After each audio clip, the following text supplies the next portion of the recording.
भाई साहब, आपने भी क्या यही सोचा था कि बस वीडियो बनाओ, अपलोड करो और सुबह को उठो तो YouTube से पैसों की बारिश हो जाएगी। लेकिन जब सुबह उठकर एनालिटिक्स को देखा तो 0 व्यूज, 0 इंप्रेशंस और YouTube की तरफ से एक ठंडी सी हवा आ गई। अगर आप भी इस मुसीबत का शिकार हैं कि आपके चैनल पर और आपकी वीडियोस पर व्यूज नहीं आते, तो ये वीडियो आपके लिए है। भाईजान, आप अकेले नहीं हो। आज की वीडियो में मैं ऐसे 10 तरीकों के बारे में बात करूंगा जिनको अक्सर यूट्यूबर्स फॉलो कर रहे होते हैं, जिसकी वजह से उनके चैनल पर 0 व्यूज रहते हैं और नए चैनल पर भी इंप्रेशंस नहीं आ रहे होते। और हाँ, वीडियो को एंड तक लाजमी देखना है, वरना यूट्यूब के 0 व्यूज क्लब के बिल्कुल परमानेंट मेंबर बन जाओगे। चलो फिर शुरू करते हैं कि ऐसी कौन सी मिस्टेक्स है जो आप फॉलो कर रहे हो जिसकी वजह से आपका चैनल या तो फ्रीज है या फिर आपके 0 इंप्रेशंस हैं और 0 व्यूज हैं। सबसे पहला रीजन जो अक्सर न्यू यूट्यूबर्स को समझ नहीं आता वो है एल्गोरिदम का ट्रस्ट फैक्टर। देखो यार, ऐसा तो है नहीं कि आपने बस यूट्यूब पे वीडियो डाली और आप बस ये सोच के बैठ जाओ कि बस अब तो काम हो गया। यूट्यूब एक ऐसा प्लेटफॉर्म है जिसपे रोजाना की तादाद में लाखों वीडियोस आ रही हैं। अब सोचो, अगर तुमने भी उन टॉपिक्स के ऊपर वीडियोस डाली हैं जो कि ऑलरेडी यूट्यूब के ऊपर मौजूद हैं, तो तुम्हारी वीडियोस को व्यू क्यों दिया जाएगा? या यूट्यूब तुम्हारी वीडियो को उन तमाम तर वीडियोस जो ऑलरेडी पोस्टेड हैं उससे हटा के बिल्कुल ही फौरन यानी कि फौरी तौर पे व्यूज तुम्हें क्यों देगा? अगर ऐसा होता ना भाई, तो हर बंदा ये बनाता कि how to become rich on YouTube और वो धड़ाधड़ इस चीज के ऊपर वीडियोस बना रहा होता और सारे के सारे व्यूज सबको आ रहे होते। तो ऐसा बिल्कुल भी नहीं है। इसीलिए यूट्यूब जो है वो नए चैनल को थोड़ा सा टेस्ट करता है। मतलब आपने वीडियो अपलोड कर दी, अब अपलोड करने के बाद आपका काम है उस पे कंटिन्यूटी के साथ यूट्यूब पर अपने चैनल को वीडियोस को अपलोड करना, और यूट्यूब आपकी चैनल को फिर टेस्ट करता है कि आया मैंने इस वीडियो के ऊपर इंप्रेशंस देने हैं या नहीं देने। शुरू में यूट्यूब थोड़ी सी ऑडियंस को रेकमेंड करता है, लोग उसमें अपना बिहेव जनरेट करते हैं, कुछ लोग उसको देखते हैं, कुछ लोग लाइक करते हैं, कुछ शेयर करते हैं, कुछ कमेंट्स करते हैं। ये तमाम तर बिहेवियर उसमें जनरेट हो रहा होता है और यूट्यूब का एल्गोरिदम इस चीज को मॉनिटर कर रहा होता है। लेकिन अगर यूट्यूब की ऑडियंस ने उसको बिल्कुल ही इग्नोर कर दिया, यानी कि यूट्यूब अगर इंप्रेशंस दे तो रहा है लेकिन उस पर लोग क्लिक नहीं कर रहे या फिर उसको देखना ही पसंद नहीं कर रहे या लोग वीडियो को ओपन करके थोड़ी देर के बाद छोड़ देते हैं, तो ये सारी वजूहात भी हो सकती हैं कि जिसकी वजह से आपका चैनल फ्रीज हो चुका हो और आपके पास व्यूज नहीं आ रहे हो या बिल्कुल ही इंप्रेशंस नहीं आ रहे। अच्छा, यहाँ पर 2 कंफ्यूजन है। अभी मैंने बात की कि यार इंप्रेशंस थोड़े बहुत आपको पड़ेंगे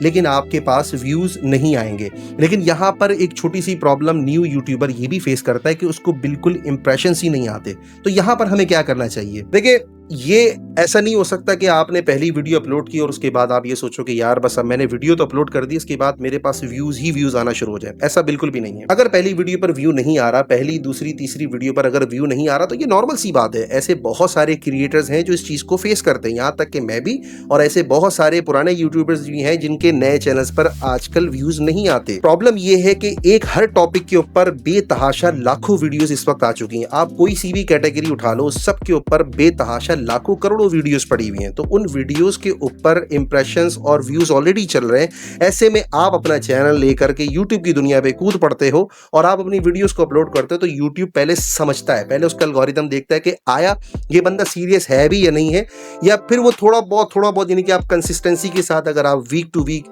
या डेली आप उस पर अपलोड करते रहते हो तो समहाउ कुछ ना कुछ इंप्रेशंस उस पर आना शुरू होते हैं। एंड देन उसके बाद आपके यूजर बिहेव के ऊपर वो जनरेट होना शुरू होता है और यूट्यूब का एल्गोरिदम जो है वो उसको अपने सिस्टम पर इंजेक्ट करना शुरू करता है और प्रॉपर तरीके से फिर आपको व्यूवरशिप देना शुरू करता है। तो समझ लो अगर तुमने नया चैनल क्रिएट किया है तो तुम एल्गोरिदम के फर्स्ट टेस्टिंग फेज के ऊपर चल रहे हो। अगर तुम्हारे यहां पर व्यूज नहीं आते तो हिम्मत हारने की जरूरत नहीं है, कंटिन्यूटी के साथ अपलोड करते रहो और फिर देखना कि थोड़े दिनों के बाद तुम्हारे इंप्रेशंस आना शुरू हो जाएंगे। अच्छा, दूसरी प्रॉब्लम क्या हो सकती है? वो है आईपी प्रॉब्लम। अब ये चीज हो सकता है आप लोगों के लिए नई चीज हो कि यार आईपी से मुतालिक मेरा क्या मसला है, मतलब मेरा क्या मकसद है कि आईपी क्या चीज होती है। देखो, आईपी से मुतालिक ये होता है कि कुछ लोग जब अपनी वीडियोस को अपलोड कर देते हैं तो बाज़ औक़ात वो चैनल क्रिएट करने के बाद या तो अपनी वो डिवाइसेस से खुद ही वॉच कर रहे होते हैं या फिर जो अपनी वीडियोस को खुद ही व्यू करना शुरू कर देते हैं कि चलो यार कुछ ना कुछ व्यू तो आ ही जाएगा, और ना सिर्फ ये बल्कि मेरा वॉच टाइम भी थोड़ा बहुत कंप्लीट होता जाएगा, जिसके जरिए मैं अपने यूट्यूब के जो टारगेट है मैं उसको 4000 आवर्स का जो टारगेट है मैं उसको अचीव कर जाऊंगा। लेकिन यहाँ पे वो गलती करते हैं। आपने कभी भी यूट्यूब पर वीडियोस अपलोड करने के बाद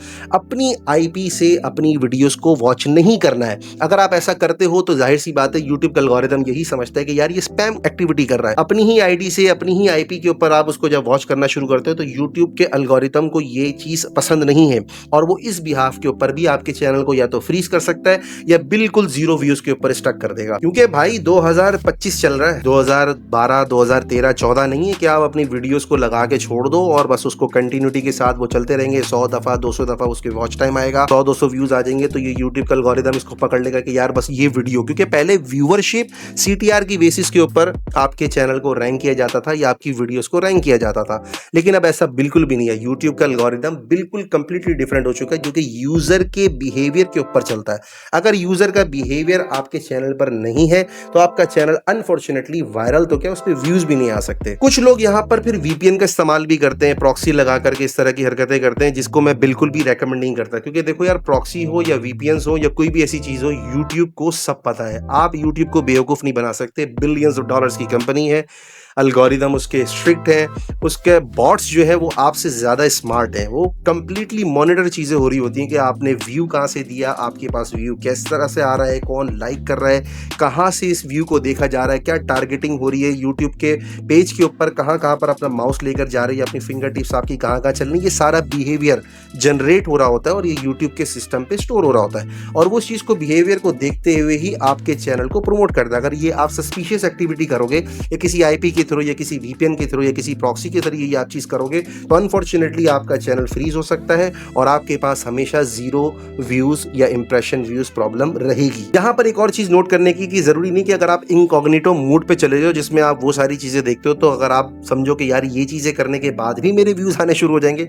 ऐसा बिल्कुल भी नहीं है। यूट्यूब इस चीज को भी पकड़ लेता है। हाँ, वो अलग बात है अगर तुम्हें यूट्यूब 0 व्यूज कम्युनिटी का अगर प्रेसिडेंट बनना हो तो बिल्कुल ऐसी हरकतें कर सकते हो। अच्छा, तीसरी एक बहुत बड़ी गलती जिसके बारे में मैंने अपने कोर्स के अंदर भी अपने स्टूडेंट्स को बताया हुआ और एक ऑलरेडी डेडिकेटेड वीडियोस के ऊपर बनाई हुई है कि मल्टीपल चैनल्स एक ही ईमेल के ऊपर बनाना। देखो यहाँ पे प्रॉब्लम ये आती है कि यूजर कहता है कि यार मेरे पास मल्टीपल चैनल्स क्यों नहीं हो सकते, मैं एक से ज्यादा चैनल्स तो बना सकता हूँ। लेकिन यहाँ पे यार मसला ये है कि आजकल यूट्यूब का जो सिस्टम है बहुत ज्यादा स्ट्रिक्ट होता जा रहा है। मेरे साथ कुछ दिनों पहले ऐसा हुआ था कि मेरे कुछ चैनल ऐसे थे जो कि एक ही आईडी के ऊपर थे जिसको यूट्यूब ने सस्पेंड कर दिया और कंप्लीटली रिमूव कर दिया। हालांकि उन पे कोई एक्टिविटी भी नहीं है, यहाँ तक कि मेरा पर्सनल ईमेल अकाउंट आज तक बैन है। और ना सिर्फ ये बल्कि कुछ दिनों पहले मेरा एक और ईमेल अकाउंट था जिसको मैं पर्सनली यूज करने लग गया था, मतलब मेरा पर्सनल बन गया था जो मेरे मोबाइल में भी एक्टिव था, मेरे लैपटॉप में भी एक्टिव था, मेरे सिस्टम पे भी एक्टिव था। मैं हर जगह उसको लॉगिन रखता था क्योंकि जाहिर है मेरा पर्सनल जो मेरे पर्सनल गैजेट्स हैं अब 3-4 जगहों से भी लॉगिन हुआ ये भी एक प्रॉब्लम हो गई, आईपी प्रॉब्लम जो मैंने अभी प्रीवियसली आपसे बात की है।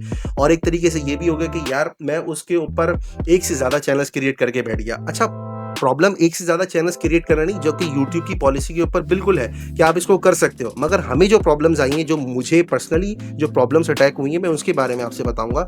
अब मेरी जो रिकमेंडेशन है वो ये है कि एक जीमेल के ऊपर आपका एक ही चैनल होना चाहिए। अगर आपको मल्टीपल निशेस के ऊपर भी काम करना है तो पहली बात तो मल्टीपल निशेस के ऊपर आपको मल्टीपल चैनल्स या मल्टीपल आईडीज की जरूरत है।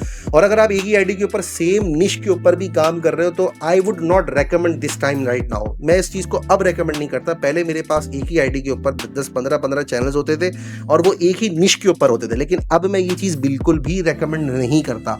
आप नहीं करो इस चीज को, क्योंकि YouTube इस चीज को इस चीज में प्रॉब्लम क्रिएट करेगा। और ना सिर्फ ये बल्कि आपके इंप्रेशंस, आपके व्यूज वगैरह ये सारी चीजों में प्रॉब्लम करेगा। और ना सिर्फ ये बल्कि आप नया चैनल खोलोगे तो वो भी स्पैम डिटेक्टिव, मतलब स्पैम एक्टिविटी के अंदर चला जाएगा। और उसको एक क्लॉज आजकल आया हुआ है स्पैम डिटेक्टिव, स्पैम पॉलिसी के जरिए वो तमाम तर चैनल्स को आजकल सस्पेंड कर रहा है। हालांकि आपने कोई एक्टिविटी भी नहीं की होती, यानी कि आपने यहाँ तक की वीडियोस भी अपलोड नहीं की होती। तो इस तरह की एक्टिविटीज आजकल मुझे देखने को मिली है, यानी कि आपका जो जीमेल है या आपके जो ईमेल्स हैं, आप उसमें सिर्फ एक ही अपना चैनल क्रिएट करो, एक से ज्यादा चैनल्स को क्रिएट मत करो, वरना फिर ये प्रॉब्लम कंटिन्यू रहेगी। क्योंकि अक्सर लोग पता क्या करते हैं, अच्छा एक गलती और यहाँ पर ये भी करते हैं, इसी का सब पार्ट हम कर लेते हैं। एक गलती लोग ये भी करते हैं कि अपने ही दूसरे चैनल से अपने इस वाले चैनल को भी सब्सक्राइब करते हैं और इस वाले चैनल से दूसरे वाले चैनल्स को भी सब्सक्राइब करते हैं। तो ये गलती भी मत करो, यानी यूट्यूब को किसी भी तरीके से फुटप्रिंट मत दो कि यार मैं ही इस चैनल के पीछे हूँ या ये मेरे चैनल्स के नेटवर्क्स हैं। आपको ये काम नहीं करना है। आपने सिंपल ये करना है कि यूट्यूब पर वो चीज़ फॉलो करनी है जो यूट्यूब कह रहा है, यानी कि यूट्यूब कहता है बस सिंपल अपनी क्वालिटी इंप्रूव करो, अपनी वीडियोस को इंप्रूव करो और उसको अपलोड करते रहो, एंड दैट्स इट। उसके बाद आपको इंप्रेशंस, आपको व्यूज खुद ब खुद आना शुरू होंगे। अच्छा, ये कोई प्रॉब्लम नहीं है, हालांकि ये कोई रीजन नहीं है, लेकिन बाज़ औक़ात ऐसा होता है कि लोग इस चीज़ को समझ रहे होते हैं कि लोगों ने वीडियोस तो अपलोड कर दी, थंबनेल वगैरह सब कुछ लगा दिया, डिस्क्रिप्शन भी बहुत अच्छा लिख दिया, एसईओ भी बहुत अच्छी की है, सब कुछ अच्छा कर दिया, वीडियो ही प्राइवेट की हुई है भाई। अबे वीडियो प्राइवेट की हो तो व्यूज कैसे आएंगे? और ये अक्सर लोग मुझे आके बता रहे होते हैं, यार वीडियो पे व्यू नहीं आया, मैं जाके देखता हूँ तो सेटिंग में वीडियो प्राइवेट हुई होती है। तो भाई ये चीज़ें हैं, पब्लिक करो उसको प्रॉपर, उसकी एसईओ करो, उसमें थंबनेल अच्छा सा बनाओ, उसकी अच्छी सी डिस्क्रिप्शन राइट करो, उसका अच्छा सा टाइटल बनाओ, और ये सारी चीज़ें करने के बाद वीडियो को पब्लिक लाजमी करो। यहाँ पर कुछ चैनल्स की सेटिंग होती है जो कि आपको फॉलो करना होता है। फॉर एग्जाम्पल, आप जिस कंट्री को टारगेट कर रहे हो वो कंट्री आपने अपनी सेटिंग्स में जाके सिलेक्ट करनी होती है। जिस ऑडियंस को आप अपनी वीडियोस दिखाना चाहते हो वो कैटेगरी आपको अपने चैनल पर सिलेक्ट करनी होती है। तो ये 2-3 चीज़ें ऐसी होती हैं, और मोस्ट इंपॉर्टेंटली आपको अपने मेन कीवर्ड्स जो आपके टॉपिक से रिलेटेड है या आपका चैनल का जो नाम है वो आपको अपनी सेटिंग पे जाके उसको पेश करना होता है। ये कुछ चीज़ें ऐसी हैं जो कि आपके लिए ज़रूरी है ताकि आपकी डिस्कवरेबिलिटी और आपकी विजिबिलिटी बढ़े, यानी कि यूट्यूब को पता चले कि यार एक्चुअली आप किस हवाले से और किस ऑडियंस को टारगेट कर रहे हो और आपकी जो सीड ऑडियंस है वो क्या चीज़ है। सारी चीज़ों के बाद पांचवी चीज़ जो आती है वो मैं समझता हूँ कि लोग प्रॉपर एसईओ नहीं करते। देखो, जब आप नया चैनल क्रिएट करते हो तो उसमें प्रॉब्लम ये होती है कि आपकी वीडियो ऑलरेडी, जाहिर सी बात है, हज़ारों वीडियोस, लाखों वीडियोस ऑलरेडी इस टॉपिक के ऊपर मौजूद हैं, और अब आपने अपनी एक वीडियो क्रिएट करके इस टॉपिक के ऊपर डाली। तो ये ऐसा नहीं कि जैसे ही आपने वीडियो अपलोड करी और आपके पास व्यूज़ आना शुरू हो गए। फॉर एग्जांपल, मेरे इस चैनल की मिसाल ले लो, मैंने एक वीडियो पोस्ट की है और अब तक 200 व्यूज़ अभी तक आए हैं, जबकि ये मैं दूसरी वीडियो क्रिएट कर रहा हूँ। हालांकि मैं खुद भी इनकंसिस्टेंट रहा हूँ, यानी कि मुझे एटलीस्ट हफ्ते में एक वीडियो पोस्ट करनी चाहिए, या हफ्ते में कम से कम 2 वीडियोस मुझे लाजमी पोस्ट करनी चाहिए। लेकिन मैं भी ज़्यादा से ज़्यादा कंसिस्टेंसी के साथ काम नहीं कर पा रहा, तो हो सकता है ये चैनल मेरा डिलीट या फ्रीज की तरफ जाए। लेकिन मैं आपको यही अर्ज करना चाह रहा हूँ कि अगर आपने कोई ऐसा टॉपिक चुना है जिसकी व्यूअरशिप अभी है, मिसाल के तौर पे आपने कोई ऐसा टॉपिक चुन लिया जिसकी व्यूअरशिप ही नहीं है। अब ये कुछ भी हो सकता है कि भाई उमर इफ्तिखार क्या कर रहा है, उमर इफ्तिखार को कोई नहीं जानता। हाँ, नादिर अली क्या कर रहा है, लोग इस चीज़ को जानते हैं। यार शाहरुख खान क्या कर रहा है, लोग इस चीज़ को जानते हैं। यार आतिफ असलम क्या कर रहा है, लोग इस चीज़ को देखना चाहते हैं। यार अवेश कादरी साहब क्या कर रहे हैं, लोग इन चीज़ों को देखना चाहते हैं। क्यों? क्योंकि ये ऑलरेडी फेमस सेलिब्रिटीज़ हैं। या चलो फेमस सेलिब्रिटीज़ को छोड़ो, हम दूसरी चीज़ों के बारे में बात करते हैं। लोग किसी प्रॉब्लम को सर्च कर रहे होते हैं, मतलब ऐसे टॉपिक जो लोग सर्च कर रहे हैं, जो लोग देखना चाहते हैं। आप अगर उनसे हट के वीडियोज़ बनाओगे, आपने अपनी मनपसंद की वीडियो बना दी कि यार मैंने तो, अब मिसाल के तौर पे न्यू व्लॉगर्स आते हैं, वो मुझसे अक्सर कांटेक्ट करते हैं कि हमारे चैनल नहीं चल रहे, जबकि डकी है या डिफरेंट व्लॉगर्स हैं, वो उन सब के तो बहुत सारे व्यूज़ आ रहे होते हैं। भाई उनका मसला ये कि उन्होंने भी शुरुआत जो की है वो किसी ऐसे मखसूस टॉपिक से की है जिस पर व्यूज़ आते थे। आहिस्ता-आहिस्ता जब उनकी ऑडियंस बनना शुरू हुई है, तब जाके उन्होंने अपने आप को ब्रांड बनाया है। तो कहने का मकसद ये है, करने का क्या काम है कि शुरू में आपको ऐसे कीवर्ड्स या ऐसे टॉपिक के ऊपर वीडियोस बनानी होती हैं जिनकी आप प्रॉपर एसईओ कर सको, यानी कि जो सर्च में आ रहे हो, जो लोग जिन टॉपिक्स को सर्च कर रहे हो, अगर आप उनकी प्रॉपर एसईओ करके डालते हो तो डेफिनेटली आपके पास इंप्रेशंस भी आना शुरू होते हैं। क्योंकि जब लोग सर्च कर रहे होते हैं तो समहाउ न्यू वीडियोस को यूट्यूब कुछ ना कुछ प्रमोट करता है, थोड़े आपको इंप्रेशंस देना शुरू करता है।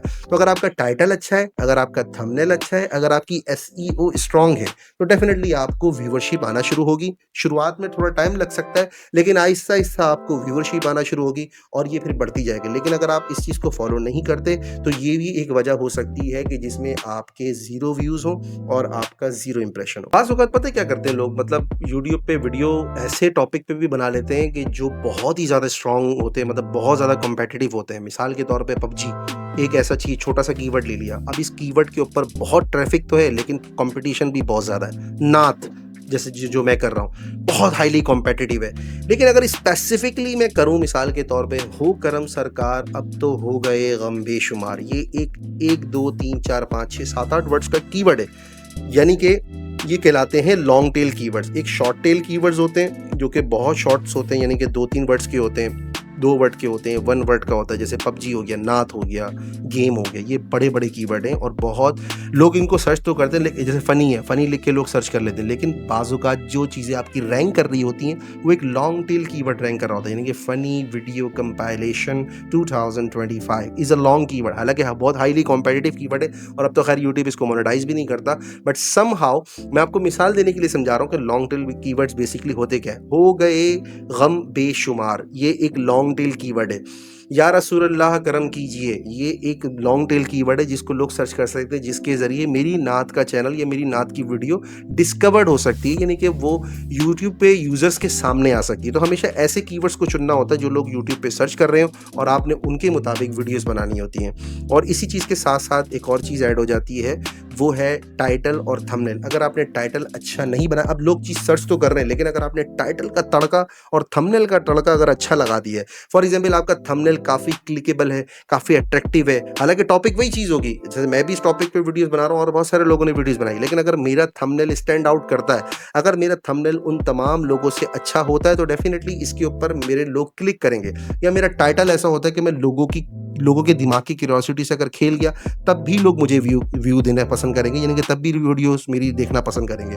तो आपने बहुत सारे फैक्टर्स को फॉलो करना है, कंसिस्टेंसी रखनी है, एसईओ प्रॉपर करनी है, आईपी एड्रेस का ख्याल करना है, चैनल की सेटिंग्स को देखना है, टाइटल अच्छा बनाना है आपने, थंबनेल आपने अच्छा क्रिएट करना है, डिस्क्रिप्शन आपने अच्छा क्रिएट करना है, कीवर्ड्स आपने प्रॉपर चुनने हैं। सातवां रीजन ये भी हो सकता है कि यार देखो, शुरू में आपका जाहिर सी बात है चैनल तो नया है, अब आपकी ऑडियंस तो कोई है नहीं, लोग वार्म अप नहीं करते अपने अकाउंट्स को। वार्म अप का मतलब क्या होता है कि जो आप जिस कैटेगरी के ऊपर अपना यूट्यूब चैनल क्रिएट करना चाहते हो, यानी जिस टॉपिक के ऊपर भी आप काम करना चाहते हो, थोड़ी बहुत उस आईडी से अपनी उन्हीं चीज़ों से रिलेटेड एक्टिविटी करना शुरू करो। फॉर एग्जांपल अगर मैं नात का चैनल बनाना चाह रहा हूँ या मैं नात की मेरी ऑडियंस है, तो मैं समहाउ ये कोशिश करूँ कि मैं खुद भी नात की वीडियोस देखूँ दूसरे क्रिएटर्स की, और मैं कुछ कमेंट्स वगैरह करूँ, कुछ लाइक करूँ, कुछ एक्टिविटी जाहिर करूँ, जिससे मेरी एक सीड ऑडियंस बनना शुरू हो। यानी कि यूट्यूब समझना शुरू करे कि हाँ यार, ये इस कैटेगरी के ऊपर ये बंदा इवॉल्व रहता है और उसी चीज़ से रिलेटेड फिर मुझे वीडियोस दिखाना शुरू करेगा। जब वो मुझे वीडियोस दिखाना शुरू करेगा, तो वो एज अ यूज़र मुझे देख रहा है कि यार मैं एज अ यूज़र कैसे बिहेव कर रहा हूँ। जब मैं एज अ क्रिएटर उसी सेम कैटेगरी के ऊपर काम करूँगा, तो यूट्यूब के पास समहाउ कुछ ना कुछ डाटा मेरा ऑलरेडी उसके पास मौजूद होता है कि हाँ यार, ये इस तरह की ऑडियंस, यानी कि इस तरह की ऑडियंस के अंदर फॉल करता है और इस तरह की चीज़ें देखता है। तो somehow some chances are there कि उसी तरीके की ऑडियंस को यूट्यूब मेरी वीडियोस को भी रेकमेंड करना शुरू करे। और चूंकि मैं ऑलरेडी उसी टॉपिक के ऊपर काम कर रहा हूँ, तो समहाउ कुछ ना कुछ सीड ऑडियंस मेरी क्रिएट हुई होगी और वो उस चीज़ को प्रमोट करना शुरू करेगा, मेरी वीडियोस को उन ऑडियंस के ऊपर जो कि मैं ऑलरेडी उसी टॉपिक के ऊपर अगर मैं काम कर रहा हूँ। फॉर एग्जांपल अगर मैं क्रिप्टो से रिलेटेड बात कर रहा हूँ या क्रिप्टो के ऊपर काम कर रहा हूँ या मैं यूट्यूब से रिलेटेड वीडियोस बना रहा हूँ, तो मैं यूट्यूब से रिलेटेड कुछ ना कुछ और वीडियोस भी देखूंगा और उन पे कुछ ना कुछ लाइक करूंगा, कमेंट करूंगा, यानी कि अपनी कम्युनिटी के अंदर अपने आप को बिल्ड करना शुरू करूंगा। समहाउ जाके कमेंट्स करूंगा, तो लोग जो उस तरह की वीडियोस देख रहे हैं ऑलरेडी जाके मेरे कमेंट्स वगैरह पढ़ेंगे, मुझे कुछ लाइक करेंगे, शेयर करेंगे, जिस तरीके से मेरी एक्टिविटी बनना शुरू होगी और उसी को वो मेरी एज अ सीड ऑडियंस लेते हुए यूट्यूब मेरी उन्हीं ऑडियंस को मेरी वीडियोस दिखाना शुरू करेगा, क्योंकि मैं ऑलरेडी उसी टॉपिक के ऊपर वीडियोस बना रहा हूँ। तो सबसे पहला काम जो आपने करना है वो थोड़ा बहुत अपनी सीड ऑडियंस बनानी है, अपनी आईडी की एक्टिविटी रखनी है, अपनी एक आइडेंटिटी क्रिएट करनी कि हाँ यार, मैं भी एक नॉर्मल यूज़र हूँ, जो कि मैं खुद भी वीडियोस इस तरह की देखता हूँ, मैं खुद भी एज अ यूज़र बिहेव करता हूँ, ताकि तमाम तर एक्टिविटी यूट्यूब को सस्पिशियस ना लगे एंड नॉर्मल लगे। लोग क्या करते हैं, बस अकाउंट बनाते हैं, वीडियोस बनाते हैं, चैनल बनाते हैं, अपलोड करना शुरू करते हैं, उसके बाद उस चैनल पे उस आईडी के ऊपर कोई एक्टिविटी नहीं होती। समहाउ कुछ ना कुछ आपको ह्यूमन बिहेव जनरेट करने की जरूरत है। 8वीं बात वो इंपॉर्टेंट बात है जिसको मैं और आप लाजमी फॉलो करते हैं, और वो है इनकंसिस्टेंट अपलोड। आज वीडियो डाली, उसके बाद 2 महीने बाद वीडियोस डाल रहे हैं, उसके बाद साल के बाद वीडियोस डाल रहे हैं। बड़ी मजे की एक फनी स्टोरी मैं आपको सुनाता हूँ। एक बंदे का मेरे पास मैसेज आता है, अरे भाई मेरे पास व्यूज नहीं आ रहे, मैं बहुत परेशान हूँ, मेरा चैनल मसला कर रहा है, मैं बहुत थक गया हूँ यूट्यूब पे काम कर करके, मैं क्या करूँ। मैंने कहा चैनल दिखाओ, 5 साल पुरानी वीडियो डली हुई है। अरे अल्लाह के बंदे, 5 साल पुरानी जब वीडियो डालोगे तो उस पर व्यू कहाँ से आएगा यार। यूट्यूब तो पसंद ही नहीं करता इस चीज़ को। आप कसम खुदा की आप 2 हफ्ते तक वीडियो नहीं डालो, ऐसा लगेगा कि आपको वो दूर गड्ढे में उठा के यूट्यूब ने फेंक दिया कि बस जाओ, तुम्हारा यहाँ पे काम नहीं। यूट्यूब को चाहिए एक ऐसे क्रिएटर्स जो उसके प्लेटफॉर्म से जुड़े रहें, जो उसके प्लेटफॉर्म पर एक्टिविटी करते रहें। अब आप एक एक्टिविटी आज कर रहे हो, 2 दिन बाद कर रहे हो, उसके बाद अब फॉर एग्जांपल आप एक रेस्टोरेंट खोलते हो, अब आज खुल रहा है, आपके कस्टमर आ गए, उनको खाना टेस्ट पसंद आ गया, दोस्तों को रेकमेंड कर दिया, दूसरे दिन उनके दोस्त आपके रेस्टोरेंट पे आ रहे हैं, आपका रेस्टोरेंट ही बंद है, तीसरे दिन वो खुद आ रहे हैं, आपका रेस्टोरेंट बंद है, चौथे दिन अब आप 1 हफ्ते के बाद दोबारा रेस्टोरेंट खोल लो, तो भाई वो जो तुम्हारी ऑडियंस बनी थी ना, वो गायब। सेम मिसाल यूट्यूब चैनल की है। अपनी ऑडियंस को कंटिन्यू रखो ताकि ऑडियंस का इंटरेस्ट बिल्ड हो, उसको पता हो कि हाँ यार ये रेगुलर बंदा है, ये रेगुलर काम करने वाला बंदा है, इसके पास मजे मजे का कंटेंट। और कंटेंट की क्वालिटी तो भूल जाओ, आपने इतनी अच्छी बनानी है, इतनी अच्छी बनाने की कोशिश करनी है और इतना अच्छा उसमें डाटा देना है, यानी कि आपका स्क्रिप्ट इतना अच्छा होना चाहिए, आप जो इन्फॉर्मेशन डिलीवर कर रहे हो वो इतनी इन्फॉर्मेटिव और कनेक्टिविटी होनी चाहिए कि यूज़र आपके साथ आखिरी तक जुड़ा रहे, यानी कि आपकी वीडियोज़ को पसंद किया जाता रहे, तभी यूट्यूब मल्टीप्लाई करता रहेगा आपके व्यूज़ को। अच्छा, एक चीज़ बहुत कॉमन है, नवा इसको आप कह सकते हो रीज़न हो सकता है, कम्युनिटी स्ट्राइक या कॉपीराइट स्ट्राइक वगैरह इस तरह की कोई भी चीज़, या आपके चैनल पे कोई ना कोई फ्लैग एक्टिविटी हुई हो तो जिसकी वजह से आपका चैनल 0 व्यूज़ और 0 इंप्रेशंस पर होता है। अब इसमें देखो, मैंने जो पहले बात की थी ना कि एक जीमेल के ऊपर मल्टीपल चैनल्स नहीं होने चाहिए, उसकी वजह ये भी है, अगर कोई एक चैनल मसला कर जाए, एक चैनल मतलब कोई भी किसी भी एक्टिविटी की वजह से रिमूव हो जाए या कोई भी मसला हो जाए तो यूट्यूब बाकी चैनल्स को इफेक्ट करना शुरू कर देता है। मेरे साथ ऐसा ही हुआ, मेरे एक चैनल पर अभी कुछ दिनों पहले एक चैनल रिमूव हुआ मेरी एक आईडी के ऊपर, मेरे उस आईडी पे सारे के सारे चैनल्स इफेक्ट हो चुके हैं। मतलब जहां वो अगर महीने के 100 रुपये बना रहे थे तो 50 रुपये पर आ चुके हैं, क्योंकि उनकी व्यूवरशिप ही डाउन कर दी।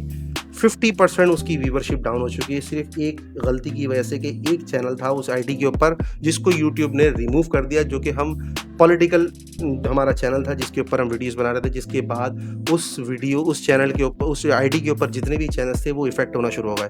तो इस बात का बड़ा ख्याल रखना है कि आपके चैनल पे किसी किस्म की कोई कॉपीराइट एक्टिविटी ना हो, किसी किस्म का कोई कम्युनिटी स्ट्राइक ना हो, किसी किस्म की आपने पॉलिसी वायलेशन ना की हो। अगर आप इस तरह की चीज़ें करोगे तो भाई ये चीज़ आपके लिए प्रॉब्लम बन सकती है और इस वजह से भी आपके 0 व्यूज़ या 0 इंप्रेशंस रह सकते हैं।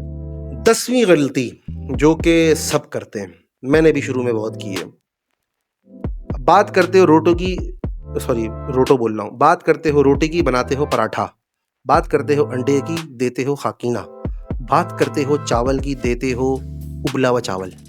ये कुछ मिसालें नहीं बन रही, मतलब कन्फ्यूजन है। यही चीज़ हम गलती करते हैं यूट्यूब के ऊपर, अपनी निश को इस तरह से सिलेक्ट कर लेते हैं कि हमें खुद नहीं पता होता कि हम असल में बनाना क्या चाह रहे हैं। एक चीज़ हमने देखी कि यार वो वीडियोस पे व्यू आ रहे हैं, यार वही टॉपिक पकड़ लो, उस पे ऊपर वीडियो बना लेते हैं। ओहो, वो बंदा देखो इस टॉपिक के ऊपर वीडियो बना रहा है, यार वो भी वीडियो बना लेते हैं। तीसरा बंदा तो किसी और टॉपिक के ऊपर बना रहा है, चल भाई वो भी बना लेते हैं, नाच भी बना लेते हैं, गाना भी बना लेते हैं, फलाना भी कर लेते हैं, ढिमाका भी कर लेते हैं। आपने अपनी ऑडियंस को ही नहीं समझा पा रहे कि भाई मैं क्या करना चाह रहा हूँ, क्योंकि आप खुद कन्फ्यूज़ हो। जब आप खुद कन्फ्यूज़ हो तो एल्गोरिदम तो वैसे ही पागल है, आधा पागल है, उसने आपने उसको और पागल कर दिया। तो भाई ऐसी गलती आपने नहीं करनी है, बिल्कुल स्पेसिफिक निश के ऊपर रहते हुए काम करना है। मल्टीपल कैटेगरीज के ऊपर नहीं जाना, शुरुआत में तो बिल्कुल भी नहीं जाना। एक होती है मेन कैटेगरी, फॉर एग्जांपल हम कह लेते हैं खाने की कैटेगरी ले लेते हैं, फूड कैटेगरी ले लेते हैं। अगर एक फूड मेरी मेन कैटेगरी है तो उस फूड के अंदर डिफरेंट आइटम्स है, अरेबिक फूड्स अलग हैं, तुर्किश फूड्स अलग हैं, पाकिस्तानी फूड्स अलग हैं, इंडियन फूड्स अलग हैं, इनमें भी कैटेगरीज आती है। पाकिस्तान में भी मुख्तलिफ चीज़ें हैं, लाइक सालन, कड़ी और चावल, रोटी, ये सब अलग अलग कैटेगरीज़ हैं। अब पिज़्ज़ा एक बिल्कुल डिफरेंट कैटेगरी है, बारबेक्यू डिफरेंट कैटेगरी है, और इसी तरीके से ब्रोस्ट या फ्राइड आइटम्स एक डिफरेंट कैटेगरी है। कहने का मकसद ये कि हर चीज़ स्पेसिफिकली अलग अलग कैटेगरीज़ के ऊपर काम कर रहे हैं। हम क्या करते हैं, हम सारी चीज़ों को मिक्सअप करना शुरू कर देते हैं। जो भी चीज़ होती है हम सारा मिक्स चना चाट पापड़ी बना के पेश करना शुरू कर देते हैं कि यार अब तो व्यूज़ आएंगे ही आएंगे। ये हमारी सबसे बड़ी गलती होती है, क्योंकि वजह ये होती है कि हम खुद नहीं पता होता कि हम किस कैटेगरी के ऊपर काम कर रहे हैं। क्योंकि हो सकता है मैं फास्ट फूड पसंद करता हूँ लेकिन मैं नल्ली निहारी पसंद नहीं करता, सही है ना। हो सकता है मैं पाए खाना बहुत पसंद करता हूँ लेकिन मैं बिरयानी पसंद नहीं करता, तो जो बिरयानी बनाएगा मैं उसको नहीं देखूंगा, जो पाए बनाएगा मैं उसको देखूंगा। हालांकि मैं बिरयानी पसंद करता हूँ, पाए पसंद नहीं करता। कहने का मकसद ये है, आप अपनी एक ऑडियंस को टारगेट करो कि स्पेसिफिक टॉपिक के ऊपर रहते हुए उसी के ऊपर सराउंड। अब देखो जैसे यही चैनल है, पिछला चैनल भी यूट्यूब की प्रॉब्लम के ऊपर था, इस वाली वीडियो में भी आपको यूट्यूब की वीडियो में जो दूसरी अपलोड कर रहा हूँ इसमें भी आपको यूट्यूब की एक प्रॉब्लम के ऊपर ही शेयरिंग कर रहा हूँ। कहने का मकसद है कि यूट्यूब से रिलेटेड अगर मैं काम को करता रहूँगा तो मेरी चैनल की ऑडियंस बनती रहेगी कि यार इस चैनल के ऊपर उमर भाई सिर्फ यूट्यूब के बारे में बताते हैं। लेकिन इस यूट्यूब चैनल का मकसद है आपको मेक मनी ऑनलाइन से रिलेटेड तारुफ करवाना, जिसमें आगे आने वाले वक्तों में क्रिप्टो के कोर्सेज भी आएंगे और यूट्यूब का फ्री कोर्स भी यहाँ पर अवेलेबल होगा। अगर आप चाहते हैं कि आप यूट्यूब के एल्गोरिदम्स को या यूट्यूब की प्रॉब्लम्स को या यूट्यूब के सिस्टम को प्रॉपर तरीके से समझ सके तो हमारा ट्रेनिंग प्रोग्राम है जो कि यूट्यूब स्मार्ट यूट्यूब ऑटोमेशन के नाम से 3000 वन टाइम उसकी फीस है। 034626595257 मेरा मोबाइल नंबर है जिस पे आप व्हाट्सएप कर सकते हैं, तहा आपसे कोऑर्डिनेट करेगा। और अगर आप इसके बारे में मजीद जानना चाहते हैं तो हम इस नंबर पर मैसेज कीजिए, आपको मजीद गाइड किया जाएगा। हो सकता है आपको ये 10 जो मैंने प्रॉब्लम्स आपके सामने रखी हैं, हो सकता है इनमें से कोई ना कोई चीज़ आप फॉलो कर रहे हो। आपने उन चीज़ों को फॉलो नहीं करना है और अपने आप को देखना है कि यार क्या अगर मैं ये गलतियाँ कर रहा था तो अब मैंने ये गलतियाँ नहीं करनी है, और इसके बाद अपने चैनल को, अपनी क्वांटिटी को इंक्रीज़ करना है, अपनी क्वालिटी को इम्प्रूव करना है।